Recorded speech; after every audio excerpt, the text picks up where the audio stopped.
असलेला आपला राष्ट्रध्वज फडकवायचा आहे. मात्र आता हा तिरंगा फडकवित असताना या तिरंग्याचा कुठेही अवमान होऊ नये.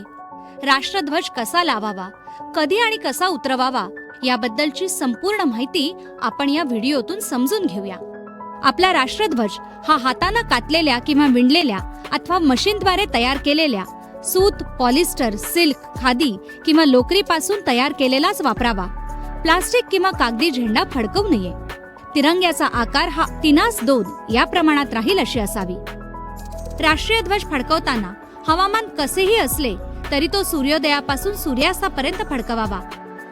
तिरंगा फडकवताना नेहमी झेंड्यातील केशरी रंग हा वरच्या बाजूने आणि हिरवा रंग जमिनीच्या बाजूने राहील याप्रमाणेच फडकवावा.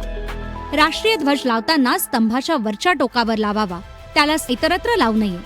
राष्ट्रध्वज लावताना इतर सजावटी वस्तू लावू नये. केवळ फडकवण्याआधी त्यात फुलं किंवा पाकळ्या ठेवण्यास मनाई नाही. राष्ट्रध्वजावर कोणत्याही प्रकारचे अक्षर किंवा चिन्ह लिहू नये. तसंच ध्वजस्तंभाच्या वर अथवा आजूबाजूला काहीही लावू नये. राष्ट्रध्वज कुठल्याही प्रकारे फाटलेला, मळलेला अथवा चुरगळलेला लावण्यात येऊ नये.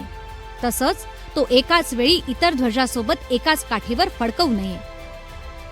राष्ट्रध्वजाचा कोणत्याही प्रकारे तोरण, गुच्छ अथवा पताका म्हणून किंवा अन्य कोणत्याही प्रकारे शोभेसाठी उपयोग करू नये.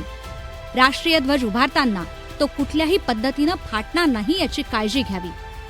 तसंच ध्वज उतरवताना पूर्ण सावधतेनं आणि सन्मानानं हळूहळू उतरवावा.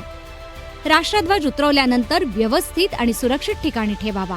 आपला राष्ट्रध्वज तिरंगा हा आपला अभिमान, आपली अस्मिता आहे. त्याचा कुठल्याही प्रकारे अनादर होईल असं कृत्य करू नका. चला, देशाच्या अस्मितेचा गौरव करूया. प्रत्येक घरी झेंडा फडकवूया.